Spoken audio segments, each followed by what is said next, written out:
नाज़रीन breaking news है तव्हां सां शेयर कयूं। इस्लामाबाद में सिंध हाउस की बहाली और मरम्मत वाले मेगा प्रोजेक्ट में करप्शन जो इंकशाफ थियो आहे। ब्रेकिंग न्यूज़ है तव्हां सां शेयर कयूं पिया। इस्लामाबाद में सिंध हाउस की बहाली और मरम्मत वाले मेगा प्रोजेक्ट में भी करप्शन जो इंकशाफ थियो आहे। PND जी मॉनिटरिंग टीम तफ़सीली जांच खां पोइ कम के गैर तसली बख्श करार ॾेई छॾियो आहे। ब्रेकिंग न्यूज़ तव्हां सां शेयर कयूं पिया। इस्लामाबाद में सिंध हाउस की बहाली और मरम्मत वाले मेगा प्रोजेक्ट में करप्शन जो इंकशाफ थियो आहे। सिंध हाउस में मौजूद करोड़ों रुपयनि जो नायाब फर्नीचर और नवादरात गुम थियण जो भी इंकशाफ थियो आहे। जिन नाज़रीन असांखे हाणे ज्वाइन किया है, ब्रेकिंग न्यूज़ है तव्हां सां शेयर कयूं पिया। सिंध हाउस इस्लामाबाद में मौजूद करोड़ों रुपयनि जो नायाब फर्नीचर और नवादरात गुम थियण जो इंकशाफ थियो आहे। सिंध के वॾे वज़ीर और गवर्नर सिंध के एनेक्सिस जो कम 5 सालन दौरान फ़क़त 5% ही थी सघियो आहे। एक भेरो ॿीहर ब्रेकिंग न्यूज़ नाज़रीन तव्हां सां शेयर कयूं पिया।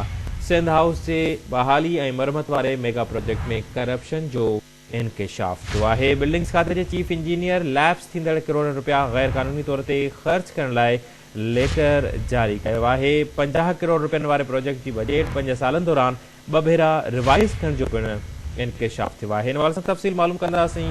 एंकर पर्सन इरफान बुघियो असां सां लाइन ते मौजूद है। अस्सलाम वालेकुम इरफान।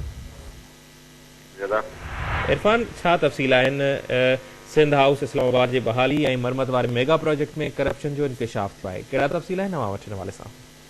जी बिल्कुल अली रज़ा, वफ़ाक़ी गादी वारे शहर इस्लामाबाद में सिंध सरकार जो गेस्ट हाउस है, तमाम वॾो गेस्ट हाउस है। सिंध हाउस के नाले सां इन गेस्ट हाउस की बहाली के लिए तो मेगा प्रोजेक्ट शुरू किया वियो हो 2016 में 50 करोड़ रुपए की लागत सां। उनमें मुबैना तौर करप्शन और नाकिस मटीरियल इस्तेमाल थियण, जॾहिं त सिंध हाउस जो हिकिड़ो इंतहाई महांगो जो फर्नीचर जो बर्मा टीक में ठहियल हो और नवादरात गुम थियण जो इंकशाफ थियो आहे। सिंध के वॾे वज़ीर सैयद मुराद अली शाह की हिदायतुनि ते मेगा प्रोजेक्ट जो कंप्लीट थियण के आख़िरी मरहलन में हो, उनकी चकास इंक्वायरी लाइ प्लानिंग एंड डेवलपमेंट डिपार्टमेंट की मॉनिटरिंग टीम है, उनके इस्लामाबाद मोकिलियो वियो, जैं केतरनि ॾींहंनि ताईं तफ़सीली इंक्वायरी बाद 76 पेजन ते ॿधल एक रिपोर्ट तैयार कई है।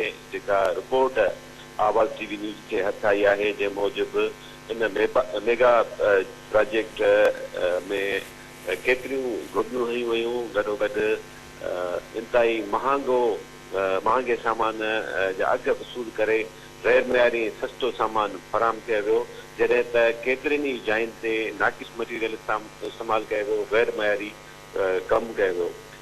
इन खां सवाइ जेका प्लानिंग एंड डेवलपमेंट की मॉनिटरिंग टीम है, वर्क्स एंड सर्विसेज खाते के अमलदारनि मथां पिण इन रिपोर्ट में आङुरियूं कयूं आहिनि त उन्हनि हिन प्रोजेक्ट के कंसल्टेंट जो मलिक एंड मलिक एसोसिएट है, ठेकेदार सां गॾिजी मुबैना तौर करप्शन कई है, करोड़े रुपयनि की करप्शन जो इंकशाफ थियो है।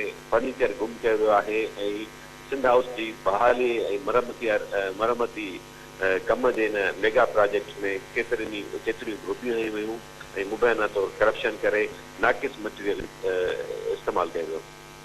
ठीक है, वही मेहरबानी इरफान बुघियो इन वाले सां तफ़सीली तौर ते असां सां पंहिंजी रिपोर्ट शेयर करण जे लाइ। सिंध हाउस इस्लामाबाद की बहाली और मरम्मत वाले मेगा प्रोजेक्ट में करप्शन जो इंकशाफ थियो आहे।